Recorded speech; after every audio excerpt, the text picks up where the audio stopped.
하나님 아버지 감사합니다. 오늘 함께 모여서 귀한 식사 나누기도 하였고 주님의 아름다운 공동체를 또 체험하기도 했습니다. 하나님, 우리가 여기에 룻기 성경 공부 모임으로 모였습니다. 하나님, 말씀만 지식만 쌓이는 것이 아니라 이곳에서 교회를 경험하고 룻을 보듬어 주었던 이스라엘의 초대교회의 형태를 경험하는 것을 우리도 체험하고 함께 풍성히 누릴 수 있는 시간 되게 하여 주옵소서. 살아계신 예수님의 이름으로 기도합니다. 아멘. 네, 감사합니다. 오늘 제가 출석 먼저 부르고 시작하겠습니다. 우리 최은정 권사님 빼고 다 오신 것 같은데 우리 조정희 집사님, 이영자 권사님 오늘 못 오셨어요.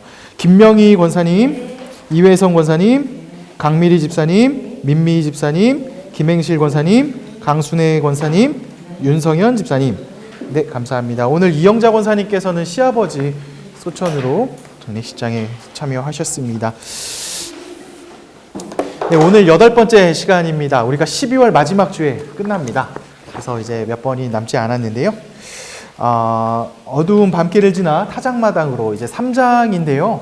3장을 보시면 알겠지만 제가 한 2개 정도는 일부러 좀 뺐어요. 12번에 맞추기 위해서 2번 정도는 뺐고요. 오늘은 3장 1절에서 5절 말씀을 가지고 함께 이야기를 나눠보도록 하겠습니다. 여는 질문이에요. 어차피 하나님이 다 하시는데 내가 뭐하러 열심히 하는가라는 생각을 해본 적이 있으신가요? 혹시 이런 생각을 해보신 분도 좀 계신가요? 네, 또는 질문은 아니에요. 안 하셔도 돼요. 부담 갖지 마세요. 네, 무기력한 늪 속에 빠져봤더니 이게 어차피 난 아무것도 안 돼. 소위 말하는 우울증처럼 무기력에 빠져보신 분도 계신지요? 또 그때 그 상황 속에서 어떻게 극복하셨는지요? 혹시 이 두 부분의 질문이 좀 민감할 수 있어요. 안 나누셔도 돼요. 정말 의무 아니에요. 혹시 나는 이런 상황에 있었는데 이런 생각을 했었는데 이렇게 됐어요 라고 나눠주실 분이 계실까요? 의무 아닙니다. 제가 한 10초 기다리고 없으면 넘어갈 거예요.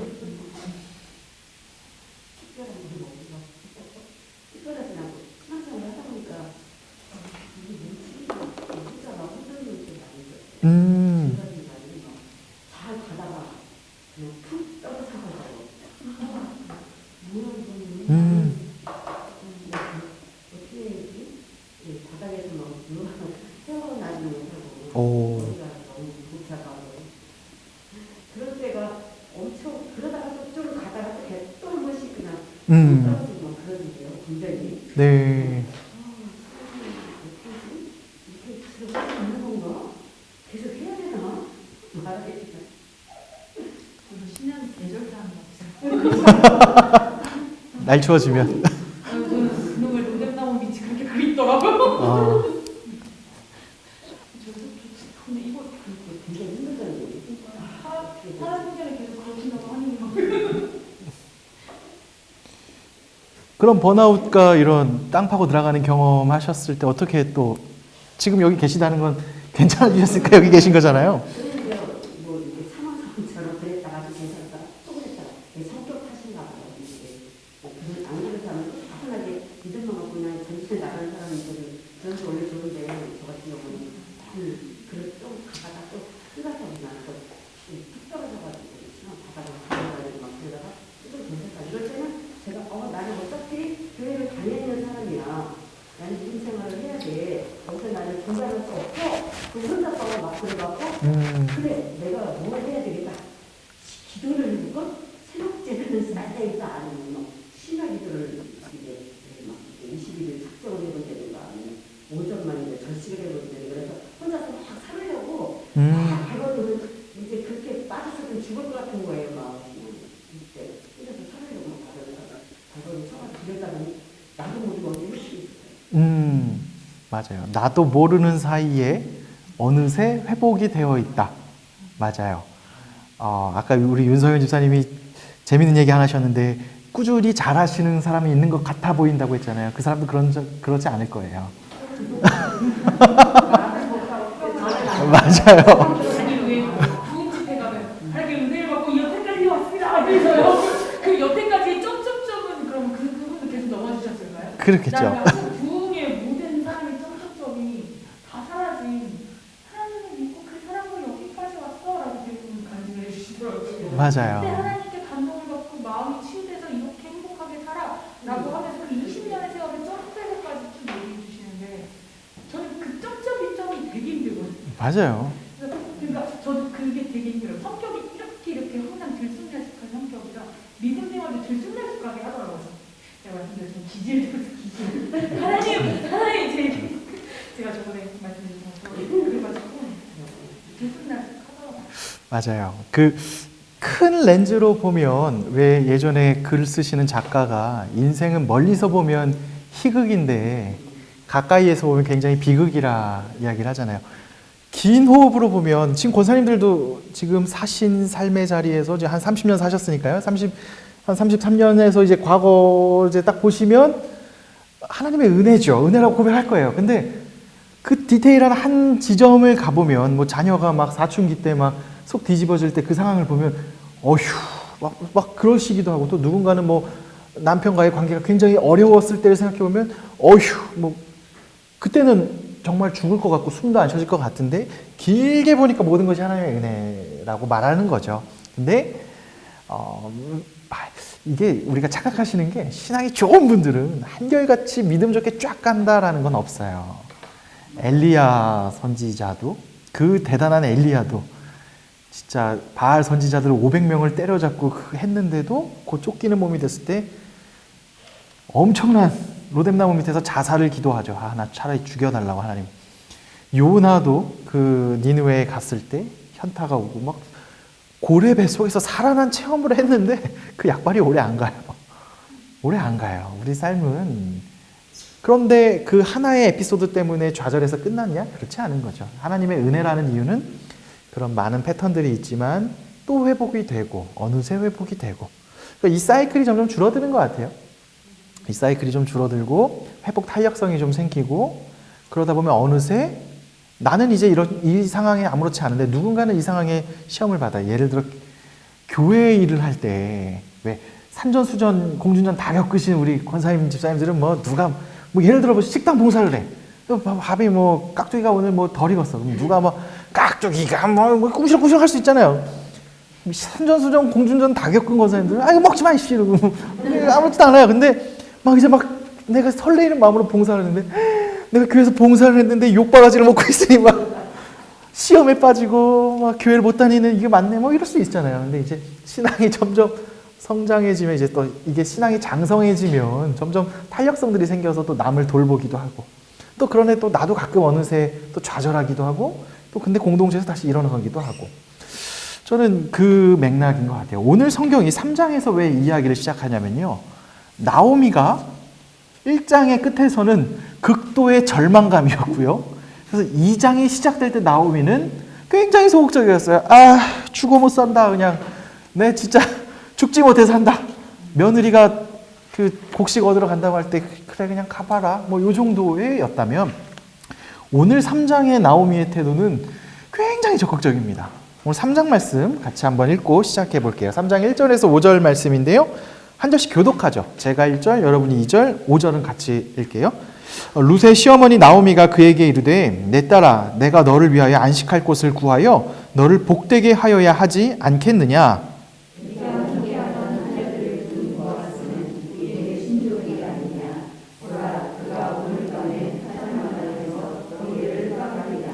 그런즉 너는 목욕하고 기름을 바르고 의복을 입고 타작마당에 내려가서 그 사람이 먹고 마시기를 다 하기까지는 그에게 보이지 말고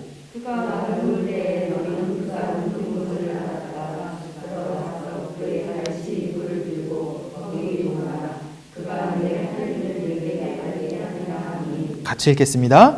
룻이 시어머니에게 이르되 어머니의 말씀대로 내가 다 행하리이다 하니라. 아멘.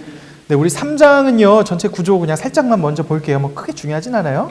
룻을 위한 나오미의 중매 계획이 이제 세워져요. 오늘 이야기 이제 계획이에요. 며느리와 시어머니의 이야기. 그리고 나서 이제 6절에서 9절은 타작마당에 룻의 요청을 행하고요. 룻의 요구에 따라서 보아스가 응답하는 장면이 나오고 그 보아스의 상징적 행동과 시어머니에게 행한 룻의 보고를 이야기합니다. 참고로 3장에서는 이걸 다 하진 않고요. 한 2번만 하려고 진행하고 있어요. 그런데 오늘 본 1절에서 5절 나오미가 말이 유독 많아요. 그죠? 1절에서 4절까지 나오미가 이야기했어요. 계획도 나오미가 짰어요. 그 전까지 나오미는 이렇게 적극적으로 하지 않았어요.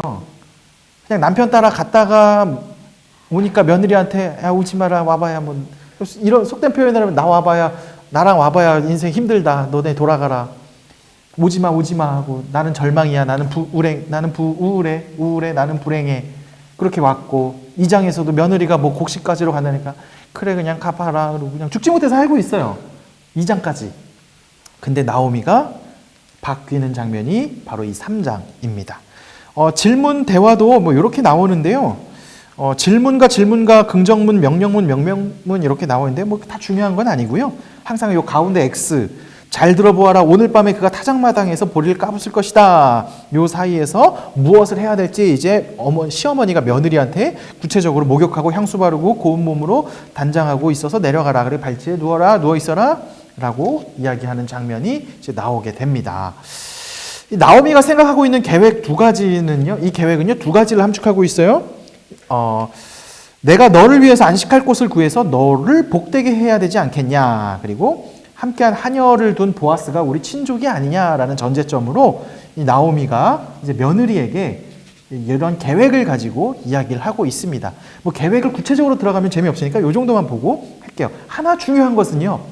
2장까지는 나오미가 매가리가 없었다가 3장에서는 굉장히 디테일하게 이게 갑자기 사람이 마치 그 조울증 있으신 분들이 우울할 때 진짜 우울하다 갑자기 조증되면 막 갑자기 적극적으로 하시는 행동처럼 나오미가 뭐 조울증이라는 얘기는 아니에요. 근데 마치 그런 것처럼 이렇게 회복이 된 거죠. 사람이 살아난 거의 특징을 보면 밥을 열심히 먹고 계획을 짜고 미래를 준비하잖아요. 나오미가 좀 신났어요. 며느리한테 이야기하는 걸 보면 신납니다. 근데 왜 이렇게 신날 수 있는가? 바로 2장 20절에 이런 고백을 했었어요. 2장 20절 말씀을 우리 강미리 집사님 한번 읽어주실래요? 여기 없고 지난 시간 거였겠죠? 2장 20절 말씀인데요. 나오미가 자기 며느리에게 이르되 그가 여호와로부터 복받기를 원하노라. 그가 살아있는 자와 죽은 자에게 은혜 베푸기를 그치지 아니하리라 하고 나오미가 또 그에게 이르되 그 사람은 우리와 가까우니 우리 기업을 누릴 자 중에 하나이니라 하니라. 아멘. 여기서 나오미의 고백이 담겨요. 이때부터 하나님이 산자와 죽은 자에게 인애 베풀지 않으시는구나. 나오미의 회복된 포인트는 뭐였냐면요. 하나님이 우리를 안 버리네? 라는 것이 확 마음에 와닿았어요. 사실 룻이 뭐 보리 좀 갖고 오고 쌀 좀 갖고 왔다고 해서 그 이후로 인생 펴지는 거 아니잖아요. 여전히 7일 동안 먹을 게 있고 잠깐 먹을 게 풍족했을 뿐이지. 근데 거기에서 나오미가 소망을 봐요. 하나님이 우리를 버리지 진짜 않네? 라고 소망을 봤다는 겁니다. 그래서 나오미가 갑자기 변하게 돼요. 자, 1절부터 한번 볼게요. 룻의 우리 김명희 권사님 1절 다시 한번 읽어주시겠어요? 룻의 시어머니 나오미가 그에게 이르되 내 딸아 내가 너를 위하여 안식할 곳을 구하여 너를 복되게 하여야 하지 않겠느냐. 아멘. 자, 우리 1절의 이 말씀에서 주목할 게 일단 호칭이 있어요. 시어머니인 거 뻔히 다 알아요. 근데 이 룻기에서는 계속 시어머니라는 용어를 써요. 참고로 이 시어머니라는 말이요. 구약 성경 전체에 11번밖에 안 나오는데 룻기에 10번 나와요. 거의 룻기에서만 쓰였다고 보면 돼요. 왜 시어머니를 그렇게 강조했을까? 그리고 왜 내 딸이라는 용어를 또 계속 이야기했을까? 내 딸도 8번이나 나와요. 왜 이렇게 많이 쓸까 보면 나오미는 이제 남편도 잃고 아들도 잃었어요. 유일하게 남은 인간관계에는 며느리, 그러니까 시어머니와 며느리 관계밖에 없어요. 그래서 나오미가 룻에게 이런 적극적인 권유를 할 수 있는 이유도 시어머니 신분이 있기 때문에 얘기할 수 있는 거예요. 그거 말고는 그녀의 말이 어디 먹힐래야 먹힐 수 없어요. 그나마 며느리니까 제안도 할 수 있잖아요. 유일하게 남은 이 사회적 신분이 시어머니 역할에 근거해서 룻에게 제안을 하고 있다라는 것을 강조하기 위해서 이 룻기에서 또 시어머니를 강조하고 있고요.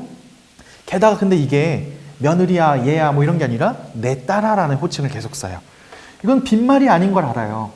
나오미가 처음에 며느리 2명이 자부가 자신을 쫓아오라고 오려고 할 때 오지 마라 라고 했는데 또 온다고 하니까 두 딸에게 내 딸들아 하면서 진짜 어머니의 마음으로 너네 제가 해야 된다. 나오면 인생 망한다. 얘기를 돌려서 했잖아요. 그때부터 내 딸아 내 딸아 진짜 딸처럼 된 거죠. 며느리지만 정말 딸로서 나온 배려가 보여집니다. 이따가 이 시어머니의 이 계획이 얼마나 며느리를 향한 애틋한 사랑의 표현인지 또 나오게 되는데 이거 좀 보려고 할게요. 자, 안식할 곳을 구해야 하지 않겠느냐. 제가 창세기와 신명기 말씀을 적어놨는데요. 읽지는 않을게요. 그냥 창세기의 비둘기 노아 방주에서 안식한다, 앉는다. 그러니까 자리가 있어야 된다라는 거예요. 우리 신명기 말씀만 한번 조정희 집사님 한번 읽어주실래요? 그 여러 민족 중에서 내가 평안함을 얻지 못하며 내 발바닥에 쉴 곳도 얻지 못하고 여호와께서 거기에서 내 마음을 떨게 하고 눈을 새하게 하고 정신을 산란하게 하시니. 네. 자, 여기도 보면 신명기에서도 그렇고 창세기에서도 그렇고 거주할 수 있는 땅에서 평안함을 얻어요. 안전. 왜 저는 어렸을 때 그 아버지가 이제 교회 사택에서 늘 사셨기 때문에 주거에 대한 이런 거는 늘 없었어요. 자가 개념도 없고. 근데 친구 집에 갔는데 이제 이사를 굉장히 자주 하는 친구 집이 있었어요. 이게 지금 어른이 돼서 생각해 보니까 또 월세였고 또 전세 2년마다 계획. 저희도 아버지가 교회에서 컸다가 이제 나오시면서 이제 직접 교회 사택이 없으니까 이제 전세를 계약했는데 무당집 옆에서 있다가 월세 올려서 이렇게 하고 막 굉장히 비참하더라고요. 그게 돈 500만 원 때문에 이사를 가는 게 굉장히 이게 안식이 안 되더라고요. 우리 집이 아니잖아요. 나중에 알았더니 이게 제가 군에서 관사 살 때도 보면 군에서 관사 내 집이면은 못을 박아도 상관없는데 군에서는 못 하나 박으면 물어주고 가야 돼요. 못 박으면 도배해줘야 되고 다 규정이 있어요. 그러니까 내 집이 아닌, 그러니까 안식이 잘 안 되는. 성경에서도 이 거주할 곳, 내 집, 안식은 이 거주할 수 있는 땅, 집 이걸 이야기하는데 그 중에 나오미가 생각하고 있는 특히 고대 여성으로서 안식할 수 있는 것은 결혼이에요. 어렸을 때는 아버지의 집, 마치 이제 고대 사회니까요. 장성하고 나선 남편의 집, 더 커서는 아들의 집. 마치 우리 유교 사상에 비슷한 고대 여성의 이야기를 좀 하고 오늘날은 좀 다르겠죠. 근데 이 성경에서도 지금 안식, 나오미가 생각하는 안식은 결국 며느리가 결혼을 해야 돼요. 결혼을 해서 재가를 하는 게 너에게 진짜 안식이라고 이야기할 겁니다. 며느리를 진심으로 생각하는 거예요. 나오미는 진정으로 룻이 안식할 곳과 룻의 복을 바라고 있어요. 자신에 따라 모압 민족과 그 신들을 버리고 온 며느리가 진짜 복 받기를 바라면서 제안했을 겁니다. 이 제안이 구체적으로 2절부터 또 나옵니다. 우리 2절 말씀 이혜성 권사님 한번 읽어주세요. 내가 함께하는 자녀들을 좀 보았으나 우리의 친족이 아니냐. 보라, 그가 오늘 밤에 타작 마당에서 우리를 가르리라. 네, 아멘. 이 중에 친족인 보아스라고 이야기를 해요. 며느리한테 친족이라고만 이야기해요. 친족이라는 것은 계대 결혼의 가능성이 있기는 합니다. 나중에 룻이 보아스한테 9절에 나는 당신의 여정 롯이오니 당신의 옷자락을 펴 당신의 여정을 덮으소서. 이는 당신이 기업을 물을 자가 됨이니이다 라고 룻이 보아스한테 이렇게 이야기를 하거든요. 이제 계대 결혼의 요소가 해당된다라는 것을 볼 수 있어요. 근데 보아스보다 사실 더 가까운 기업 물을 사람이 있어요. 그러면 나오미가 과연 몰랐을까? 알았을 거예요. 사실은 보아스가 아니라 그 기업 물을 사람이 이제 뒤에 4장에 나오잖아요. 그 사람이랑 룻이 결혼을 해야 계대 승계가 되고 그 기업 물으는 게 가능한 걸 알 거예요. 나오미도 알아요. 근데 나오미는 그에게 가서 결혼하라는 얘기 전혀 하지 않아요. 그리고 며느리에게 그 보아스가 기업을 물을 것이다 라고 며느리에게 얘기하지도 않아요. 다만 우리의 친족이다. 그러니까 그러니까 친족이니까 이 이야기를 왜 하냐면 나오미는 룻을 자기의 도구로 써가지고 우리 가문을 살릴 수 있는 도구가 되겠구나라고 보지 않았던 거예요. 혹자는 그냥 이것만 보면 야 며느리 이거 시어머니가 나빠가지고 며느리를 그냥 팔아가지고 인생 필라고 이렇게 생각할 수 있잖아요. 그게 아니에요. 인생 필라고 했으면 여기가 아니라 그 기업물을 첫 번째 사람한테 접근하는 방법을 짜줬어야죠. 근데 나오미는 그게 아니라 그 보아스랑 이 며느리가 그냥 진짜 그냥 결혼했으면 좋겠는 거예요. 인생이 폈으면 좋겠어요. 네 딸이. 그래서 기업 물을 것을 기대하지 않았어요. 혹시 가능성이 있겠지만 얘가 1번이 아니지만 하나님께서 그 친절한 보아스를 허락해 주신 걸 보면 이 룻이 그 보아스의 친족에게 가서 긍휼을 받아서 그냥 살아서 이 딸의 인생이 폈으면 하는 마음으로 이런 이야기를 해준 것이죠. 그래서 며느리한테 계대 결혼의 가능성을 언급하지 않아요. 그냥 친족이라고만 얘기해요. 근데 후에 이게 참 놀라운 게 이 며느리가 이게 서로 말하지 않는데 서로 사랑이 계속 마치 우애 좋은 형제가 쌀을 계속 왔다 갔다 하는 것처럼 계속 나오미와 룻은 이런 티키타카를 많이 해요. 사랑의 티키타카 같은데 룻이 보아스한테 돌직구를 던져요. 그 뭐하냐면 당신이 우리의 친족입니다 라고 말하지 않고 당신이 우리의 기업 물을 사람입니다 라고 막 얘기해요. 부담을 확 줘요. 그러니까 시어머니는 며느리가 가서 그냥 네가 행복하게 살았으면 좋겠어 라고 해서 자리를 마련한 건데 며느리는 그 자리에서 또 시어머니를 생각해요. 기업 물어달라고. 그러니까 서로의 이 사랑들이 계속 느껴지는 거예요. 그러니까 이게 뭐 나오미가 며느리를 팔아서 인생 역전하려는 것도 아니었고요. 이런 배려와 배려인데 그 배려들이 서로를 합력하여 선을 이루고 있는 모습이죠. 아마 나오미는 룻에게 그러니까 로맨틱하게 남녀와의 결합을 기대하면서 이 자리를 마련해 준 것인데 룻은 이것을 기업 물을 자로 바꾸었어요. 그러니까 보아스는 이 룻의 모습을 보고 어떤 생각을 했을까요? 이 여인이 자기 인생만 펴려고 나에게 온 게 아니구나. 되게 다르게 보이지 않았을까요? 그러니까 그 이후에 4장에 보면 보아스가 율법대로 정통을 다 겪고 기업 물을 자를 초대해가지고 하고 결국에 합력하여 선을 이루는 장면을 보게 되죠. 그러니까 이 장면을 보면 참 서로 배려를 되게 많이 하고 있음을 보게 됩니다. 특별히 이제 1장 2절에 보면 타작마당에서 나와요. 이 타작마당이라는 것은 뭐냐면요. 고대에서 이제 타작마당, 우리나라의 추수감사절, 추석이잖아요. 추석과 같은 것이에요. 기쁜 날이에요. 밭주인은 타작마당 하면 소출이 이만큼 나와요. 한마디로 돈 들어오는 날, 사업하는 사람한테 돈이 막 어디 다 묶여 있다가 한 번에 오늘 결산 받아서 예를 들어 우리 회사에 오늘 뭐 200억이 딱 입금이 되는 날이에요. 파티죠.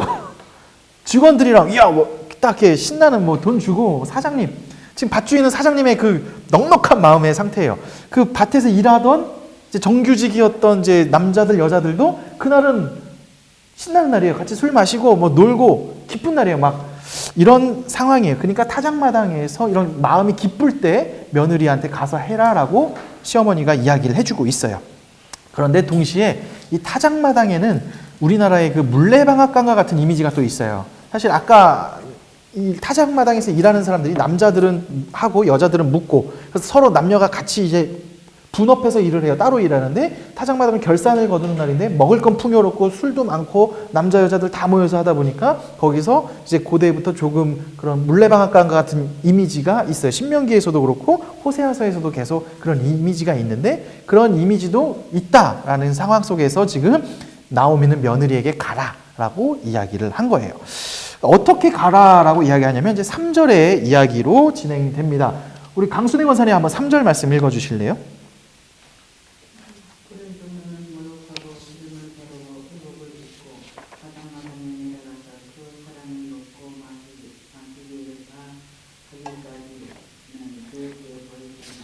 네. 자, 여기서 목욕했다라고 하니까 마치 좀 우리는 상상을 좀 더 그 타작마당이라는 메타포 자체가 좀 아까 말한 물레방앗간 같은 게 있다 보니까 좀 그런 쪽으로 생각하기 쉬운데 여기서 목욕은 고대 시설에는 집에 일단 목욕 시설이 없어요. 목욕이라는 게 이제 얼굴을 씻고 손과 발을 씻는 것을 보통 목욕했다라는 표현도 해요. 그래서 이 신부 때 하는 목욕과 그러니까 완전 이성을 같이 이성과 잠자리하기 위해서 하는 씻는 것과는 성경에서는 좀 다르게 쓰여져 있어요. 그때는 치장을 하고 아름답게 하는 건데 그런 용도로 룻기에서는 쓰여지지만은 않았다라고 이야기하고 기름을 바른다라는 것도 이제 향수를 뿌리고 몸에 아름답게 치장을 한다라는 뜻인데 이게 남성을 꼬시기 위해서 행한다라는 표현보다는 그 목욕을 하고 기름을 발랐다는 것은 애도가 드디어 끝났다라는 것을 의미하기도 합니다. 사무엘하에 보면은 다윗의 그 밧세바와 간통을 통해서 난 아들이 낳지만 하나님이 이 아들을 죽게 만들죠. 그때 다윗은 20절에 보면 20절 전에 보면 막 먹지도 않고 씻지도 않고 금식하면서 기도하는데 아들이 죽었다는 사실을 알아요. 그렇게 되니까 뭘 하냐? 20절에 보면 20절에 이런 말씀이 있어요. 우리 윤성현 집사님 20절 말씀 한번 읽어주실래요? 네. 네네네네. 다윗이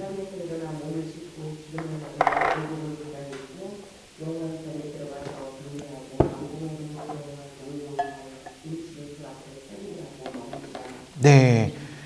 그 밑에 왜 그랬냐라고 했더니 이제 애도가 끝났다라는 것. 애도가 끝났음의 상징이 여기에 있어요. 기름 바르고 씻고. 그러니까 룻이 가서 그곳에서 기름 바르고 했다는 것의 의미에는요.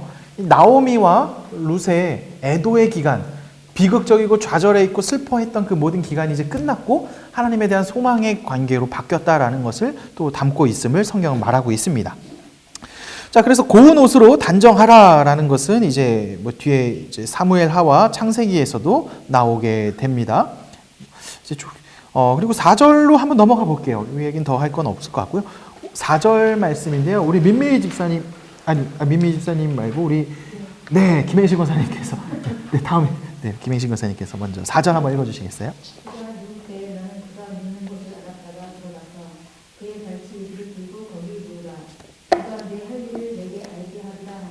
아멘. 자, 우리 이 해석 부분이 좀 많이 어려운 부분도 있을 텐데요. 특히 이 룻기를 그냥 읽으면 이 발치와 이 타작마당이라는 것 때문에 굉장히 에로틱한 해석으로만 하는 사람이 있기도 한데 이거는 룻기의 정통적 해석으로 보여지지 않아요. 왜냐하면 이 발끝이라는 단어가 이제 좀 다른 걸 쓰였는데 막 그게 중요하진 않아요. 그냥 기억하지는 마시는데 발치라는 단어가 레겔이라는 단어가 있고요. 마르겔로트 기억 안 하셔도 돼요. 그러니까 어떠한 단어는 성적인 걸 의미하는 단어가 있어요. 그러니까 신명기와 에스겔서에 나와요. 그러니까 발치, 성적인 걸 의미해요. 특히 여성의 음부를 상징하는 게 이 레겔 발치라는 단어를 많이 써요. 그런데 여기 룻기에서 쓰여진 이 단어는요, 다른 단어 용어로 쓰여져요. 이 용어는 다니엘서에서 룻기에서만 나오고 유일하게 한 번 나온 게 다니엘서에서 나오는데 여기에서는 성적인 의미로 전혀 쓰이지 않아요. 그 겸손하게 왕의 밑에 다리 밑에 그러니까 다리 밑에 신체 밑에 눕다 약간 이런 겸손의 의미로 더 많이 쓰이거든요. 그러니까 이게 성적인 의미로만 쓰여졌다고 말할 수 없어요. 이 룻기에서는 특히 성적인 의미를 약간 배제하면서 일부러 룻기는 이 모호함을 계속 두긴 했어요. 그냥 보기에는 그런 거 아니야? 너무 뭐 에로틱하게 꽃이라고 하는 거 아니야? 라고 하는데 성경에서 그 사용한 단어와 이면의 이야기를 보면 에로틱한 관점이 아니라 겸손한 청원의 자세로 누워라 라고 성경은 이야기를 하고 있습니다. 그럼에도 불구하고 계속 이렇게 모호해요. 사실 모호하잖아요. 모호한 이유는요. 그러니까 사람들이 상상할 때 타작마당? 왜 우리나라도 흔히 물레방앗간 가서 네가 씻고 준비하고 발 밑에 누워라 하면 이 독자들 이것을 텍스트를 읽는 사람들은 얘네가 그냥 그렇고 그런 거 아니야? 라고 생각할 수 있을 것 같은데 왜 이렇게 모호하게 쓰여졌냐 보면 이 뒤에 보아스와 룻이 하는 행동을 보면 율법의 기본 원칙과 그 하나님의 긍휼하심 헤세드 정신으로 일처리를 하는 모습이 더 선명하게 드러나죠. 사람들은 얘네도 또 그냥 세상 사람들처럼 그냥 그렇고 그런 거 아니야? 뭐 불륜처럼 이렇게 될 거 아니야? 라는 생상을 만약에 했다면 뒷부분에 막상 룻과 보아스가 만나는 장면을 보면 그런 에로틱한 일들은 전혀 일어나지 않죠. 오히려 룻은 보아스를 만났을 때 우리의 기업 물을 사람이 돼달라. 그러니까 나와 결혼해달라. 뭐 내 매력을 어필해. 이런 게 아니에요. 우리 시어머니의 기업 물을 사람이 돼달라 했고 그러면 보아스는 그 며느리 룻을 보고 오늘 너가 수치를 당하지 않게 사람들에게 오해도 당하지 않게 굉장히 율법에서 정한 하나님의 헤세드 방법으로 풀어나가고 있다는 거죠. 그러니까 사실 이 모호하게 상상할 때 이렇게 좀 그런 거 아니야? 라고 생각하게끔 만든 성경에 기록된 이유는 이 룻과 보아스가 얼마나 사실 하나님의 말씀대로 사는 사람인지 더 선명하게 보여주기 위해서 되어 있다라고 말합니다. 그리고 나오미가 마지막으로 며느리한테 얘기할 때 그가 내 할 일을 알게 하리라라고 이야기해요. 제가 좀 이따 전화하겠습니다. 네, 그 할 일을 알게 하리라라고 이야기해요. 이것은요 어떤 특별한 계획이 있는 게 아니에요. 그 다음부터는 보아스가 행할 거다라는 것인데 나오미는 보아스가 어떤 사람인지 듣고 알았을 겁니다. 보아스가 만약에 동네 막 이상한 남봉꾼 같은 사람이었으면 이런 말 하면 큰일 났겠죠. 그게 아니라 보아스는 하나님의 말씀 율법을 지키고 헷세들을 지키는 사람인 걸 알기 때문에 책임을 다하는 자라는 걸 알기 때문에 맡겼던 것입니다. 자, 우리 5절이에요. 우리 민미 집사님 5절 말씀 한번 읽어 주실래요? 롯이 시어머니에게 이르되 어머니의 말씀대로 내가 다 행하리라 합니다. 아멘. 사실 상세한 계획은 지금 없어요. 지금 어머니가 말했는데 어머니가 거 가서 누우라, 타작마당에 가서 누우라 했는데 디테일한 계획이 하나도 없어요. 구체적인 계획이 없는 거예요. 근데 며느리의 대답은 뭐냐? 행하겠다는 거예요. 근데 이 행하겠다는 게 사실은 되게 위험하고 리스크가 있습니다. 제가 히터 좀 틀게요. 추우신 것 같으니까. 왜 그러냐면요. 밑에 세 가지 위험성을 보였잖아요. 타작마당에 간다는 것은 치안의 위험성이 있어요. 실제로 여성 혼자, 특히 이방인이에요. 이방인이 여성 혼자가 밤에 돌아다닌다는 것은 되게 욕보일 수 있는, 욕을 당할 수 있는 위험이 있어요. 그리고 타작마당이라는 것은 아까 말했지만 되게 음란한 곳으로 많이 사람들에게 상징적인 게 있어요. 거기 갔다는 사실 자체로 불명예인 거예요. 한마디로 뭐 클럽에 가서 만나라. 일단 클럽 자체의 이미지가 그렇게 막 거룩하고 성스러운 건 아니잖아요. 그러니까 그런 불명예가 있을 수 있고요. 마지막으로 생명의 위협이 있어요. 죽임도 많이 당할 수 있어요. 이방인이잖아요. 그렇게 막 불사르라 막 사람들이 막 밑에 창세기에서도 보면 하는 것처럼 그런 위험이 있음에도 불구하고 룻은 행하겠다라고 흔쾌히 어머니께 순종을 합니다. 자, 오늘 이 짧은 1절에서 5절 나오미의 대화와 며느리의 순종 이야기로 가져갔는데요. 이것을 가지고 우리가 적용을 한번 해보려고 합니다. 첫 번째 우리가 기억해야 될 것은요. 제가 여기 책에는 안 적었는데요. 기도하면 일하라, 기도하고 행하라, 기도하고 일하라라는 주제로 한번 나눠보면 좋겠어요. 나오미는 그 며느리들을 떠나보내면서 축복을 했죠. 축복을 하고 2장까지는 나오미는 굉장히 수동적이었어요. 아무것도 안 했어요. 그냥 매갈이 없고 그냥 하나님이 하시길 바래 하고 아무것도 안 했는데 3장에서는 굉장히 디테일한 노력을 해요. 구체적인 노력을 합니다. 사람들은요, 우리가 흔히 기도하면 자기가 해야 될 모든 일을 하나님께 떠넘기는 방법으로 이용하기도 합니다.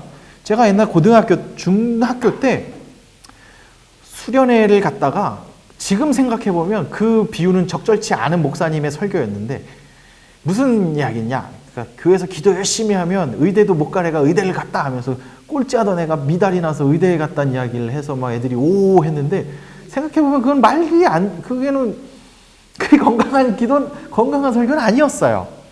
네. 그러니까 공부를 해야지. 요 이야기가 왜 좀 조심스럽냐면 제가 30대 청년들이랑 얘기를 많이 해요. 교회를 많이 떠난 사람 세대 중에 30대 때 교회를 떠난 세대들이 많이 있어요. 20대 후반. 근데 이 사람들이 어떤 애들이 많이 떠났냐면 20대 때 대학 선교단체에서 굉장히 열심히 했던 리더들이 20대 말과 30대 초반에 교회를 떠나요. 근데 교회를 떠났는데 교회를 완전히 안 다니고 부정하느냐? 그게 아니라 오히려 교회 바깥에서 교회를 비난하는 글들을 그들이 많이 써요. 비난하고 비판하고. 뭐 건강한 비난과 비판도 있지만 사실 그냥 욕하기 위해서 하는 경우도 많다는 거죠. 그 분석을 제 편집장 그 출판사 분이랑 이제 좀 이야기를 나누다가 생각이 난 게 유추긴 한데 이게 우리의 나름의 유추인데요. 선교단체에 소속된 청년들이 대학 다닐 때 그러니까 스펙 쌓고 공부하고 취업 준비를 많이 못해요. 거의 안 해요. 그리고 이제 거기에 많이 인생을 걸었죠. 그게 나쁘다 하는 건 아닌데 그러면서 동시에 내가 여기에 내 취업 준비를 하나도 안 했지만 내가 여기에 하나님께 대학 선교단체 때 열심히 했으니까 난 좋은 데 취업할 거야 라는 상상이 있는데 현실은 냉정하거든요. 토익 점수가 나와야지. 최소한 네가 할 건 해야지. 그렇게 한 친구들은 취업을 대기업에 하고 잘했는데 이 친구들의 현실은 이게 녹록지 않거든요. 취업이 대기업에 내 친구들 됐는데 난 안 되고 그러다 보니까 이제 원망이 나와요. 이게 교회가 왜 이래? 또 신앙을 했는데 이게 왜 이래? 그리고 나서 이제 교회를 가보니까 자기들이 선교단체 때 했던 다이나믹한 일들을 교회에서 생각보다 할 수 없거든요. 교회는 나름의 오래된 구조도 있고 그러다 보니까 분풀이는 아니겠지만 그런 원망의 이야기들이 교회로 향하게 되고 하면서 교회를 떠나는 경우를 종종 많이 봐요. 그러니까 다 연결되는 건 아닌데 그러니까 그런 상처 부분들이 많은 거예요. 근데 사실은 그 친구들도 대학생 할 때 왜 그럼 선교단체를 열심히 했냐? 진짜 예수님이 좋아서 신앙생활 그렇게 했느냐? 그런 사람도 소수 있지만 사실은 현실 도피가 더 많았던 거예요. 그러니까 경쟁에 들어가는 게 무섭고 토익 점수 대학 와서 또 하려니까 무섭기도 하고 이런 막 수많은 것들이 범벅이 돼 있는 거죠. 교회는 그러니까 청년들한테 노력을 하지도 않았는데 잘 될 거야라는 것은 사실은 하나님을 굉장히 불공정한 하나님으로 만들 수 있어요. 그러니까 저도 청년들한테 말하지만 최선을 다해야 돼요. 인생에서 지금 주어진 삶에서 최선을 다해야 돼요. 다만 그리스도인은 결과를 하나님께 맡기는 거죠. 만약에 그 친구들 중에서도 제 군종명했던 후배도 있어요. 이 친구도 신앙이 굉장히 좋아요. 지금도 참 좋고 명문대학에서 아주 유수한 인재였고요. 또 학교에서 뜻을 품고 대학원을 갖고 했는데 이 친구가 얼마 전에 이제 얘기를 나눴는데 취업이 코로나 기간 때문에 이제 취업 전설에 딱 들어가는데 코로나가 터진 거예요. 그러니까 원래 그에게 오라고 했던 대기업들이 이제 그를 채용하지 않게 된 거예요. 그러니까 되게 스타트업 기업을 들어갔는데 연봉이 작년에 그냥 내가 대학원 안 가고 갔으면 연봉이 그때 기본 초봉이 한 7천 준다고 했던데 지금 자기가 3천 받는 거예요. 절반도 안 되는 거예요. 하나님께 원망이 나온다고 내 인생 잘못 살았나? 라는 이야기를 솔직히 해요. 물론 그렇다고 해서 막 좌절하고 하진 않았어요. 또 그게 잘 해석되어지고 갔는데 결과를 하나님께 맡기고 가니까 오히려 지금 또 그것이 합력하여 선을 또 이루고 있기는 한데요. 우리가 흔히 착각하는 게 기도를 했으면 이제 아무것도 안 해도 된다. 사실 그렇지는 않은 것 같아요. 우리 나오미의 상황을 보면 나오미가 정말 무력하고 힘이 없을 때 하나님께 너에게 축복 줄게 며느리한테 했다면 그 이후에 나오미는 이제 정신을 차렸잖아요. 열심히 살았어요. 최소한 맞춰야 될 준비를 열심히 했던 것 같아요.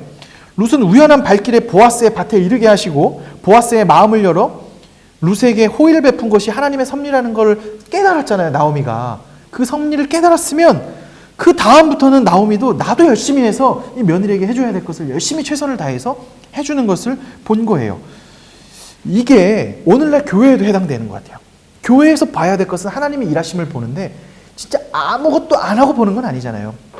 근데 지치고 낙심하고 땅 파고 들어가는 사람들에게는 뭘 자꾸 하라는 것도 힘들어요. 그들은 그냥 그 안에서 회복을 보면 그렇게 다시 회복이 되잖아요. 회복이 되면 무언가를 또 섬겨요. 누군가를 또 챙기고 무엇인가 행하게 되고 또 교회에서 섬기고 같이 회복이 되고 또 이 과정들인 것 같아요. 기도하면 일하는 것. 기도하고 나서 하나님이 나에게 회복을 시켜주시면 제가 요한복음 설교를 할 때 참 느끼게 된 게 예수님께서 제자들이 낙심하고 부활을 보고 나서 낙심한 제자들에게 조반을 먹이고 나서 그들을 만나주신 다음에 회복을 시키잖아요. 그 다음에 예수님이 말씀하신 건 딱 하나예요. 회복된 애들한테 나를 따르라 해요. 회복되면 다시 나를 따르게 해요. 회복되면 주님은 그 회복된 사람들을 통해 다시 또 일을 하고 행하게 하세요. 그러니까 우리가 기억해야 될 것은 낙심해서 아무것도 행할 수 없을 때는 엘리야가 로뎀나무 밑에서 아무것도 할 수 없을 때 주님 나를 죽여주세요 했을 때 까마귀를 통해서 만나와 메추라기를 허락하신 하나님이 먹을 것을 주신 하나님이 다시 회복해 했으면 그래서 남은 자들이 있다 해서 다시 엘리야가 회복하게 했으면 그 엘리야를 계속 거기서 그냥 쭈글쭈글 대면서 계속 주는 거나 얻어먹어라 라고 하지 않고 다시금 나가서 일하게 하신 거죠. 저는 이게 오늘날을 사는 그리스도인들의 모습인 것 같아요. 기도하고 간절히 바라되 최선을 다해서 인생을 사는 거예요. 다만 그 이후의 결과는 하나님께 맡기는 거죠. 자, 이게 첫 번째 오늘에 나온 이야기 중에 우리에게 적용할 것이라면 두 번째는 낭망에서 이제 희망으로 바뀌는 나오미의 모습을 봅니다. 우리 룻기서 1장 21절에 이런 고백을 했어요. 우리 강미리 집사님 나오미의 고백 한번 읽어주실래요? 내가 풍족하게 나갔더니 여호와께서 내게 돌아오게 하셨습니다. 여호와께서 나를 징벌하셨고 적는 자가 나를 기억하셨거든. 너희가 어찌 나를 나오미라고 부르냐. 네, 이런 절망 속에 빠졌던 나오미가 적극적으로 바뀌게 된 하나님에 대한 고백과 체험이 있죠. 우리 룻기서 2장 20절 말씀 우리 김명희 권사님 한번 읽어주세요. 나오미가 자기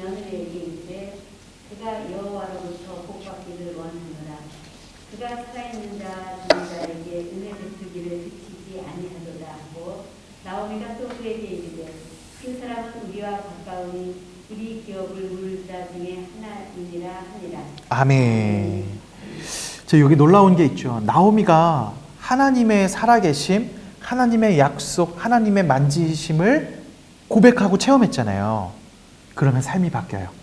적극적으로 행하게 돼요. 아까 우리 윤서연 집사님이 시작할 때 막 내가 왜 이래도 되나? 이래도 되나? 하는 막 누구나 다 그런 마음 있으시잖아요. 신앙 뭐 이게 뭐야? 라고 할 때 아니지.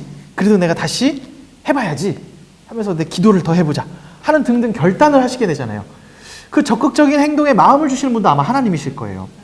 아마 쓰러져 있던 너에게 아니지 하나님이 너를 놓치지 않았잖아. 지금까지 함께 해주셨잖아. 라는 거예요. 사실 교회에서 행하는 게 목회자가 끊임없이 성도님들에게 알려줘야 되는 게 칼빈은 이런 이야기를 해요. 목회자가 성도님들에게 끊임없이 알려줘야 되는 것은 하나님이 여러분을 놓지 않는다는 확실한 택하심에 대해서 끝없이 매주 선명하게 알려줘야 된다는 이야기를 해요.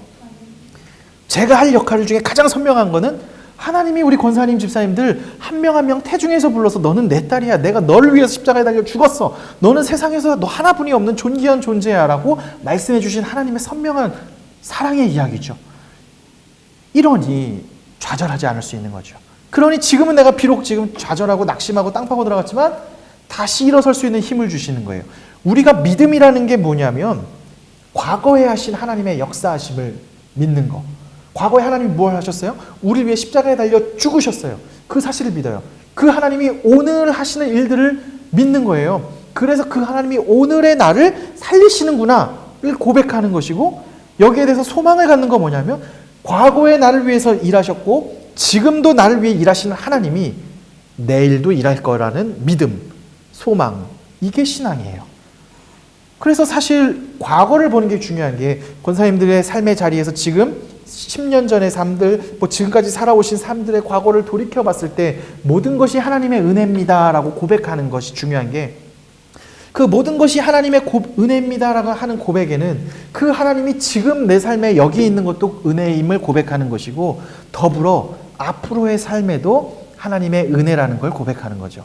아니 앞으로의 삶에 여기 계신 권사님 집사님들 앞으로의 삶에 뭐 물질적 풍요가 막 넘쳐서 막 재벌이 되고 막 인생이 역전이 되고 건강해지고 늘 사실 그렇지만은 않잖아요. 그렇지 않은 걸 우리는 알잖아요. 물론 그런 걸 바래요. 건강하고 풍요롭고 넉넉하게 잘 살기를 바라고 저도 진심으로 바라고 그런 걸 기도해요. 그런데 그렇지 않기도 하잖아요. 그럼에도 불구하고 그때 우리가 낙심하지 않을 수 있는 것은 과거에 여전히 일하신 하나님이 지금도 일하고 계시고 그 하나님이 앞으로도 놓지 않고 일하실 것. 이게 오늘 나오미를 통해서 보여지는 이 적극성의 모습입니다. 좌절과 우울 속에서 극복됐던 경험들 또 극복하게 된 방법들에 대해서 한번 생각해 보시면 좋겠고요. 마지막으로 또 여러 가지가 있는데 룻의 순종 부분의 이야기가 있어요. 이거는 원래 이 이야기를 한 거는 청년들끼리 이 교제를 할 때 서로 칭찬해 주려고. 요거는 그냥 자기 자랑 시간이에요. 우리가 교회에서 내가 마치 순종한 걸 자랑하면 안 되는 거. 이 시간만큼은 자랑해 봅시다. 뭐 나오기 싫었는데 나옵니다. 뭐 알람. 뭐 이 룻기 예를 들어 성경 공부도 오늘 진짜 바빠 죽겠고 장례식장도 가야 되고 하는데 내가 나왔습니다 하는 등등등등 굉장히 많은 순종의 경험들이 있잖아요. 우리 이 시간에 자랑 한 번씩 할까요? 나는 이런 거 순종했어요. 민망하시죠? 우리 권사님들 너무 성품이 온화하시고 겸손하시고 주님을 닮아서 아마 우리 요즘 청년 세대는 이런 거 숨기는 거 미덕으로 생각하지 않거든요. 나 이런 거 순종했어. 그런 걸 오히려 솔직한 걸 미덕으로 생각을 해요. 그래서 근데 우리 권사님들은 너무 또 온화하시고 또 겸손하시고 하셔서 이런 얘기 하기가 굉장히 민망하고 힘들 텐데요. 그래도 이 시간은 나 스스로 셀프 칭찬. 네, 민망하시면 옆에 사람한테 얘기해주고 옆에 사람이 대신해줘도 되고요.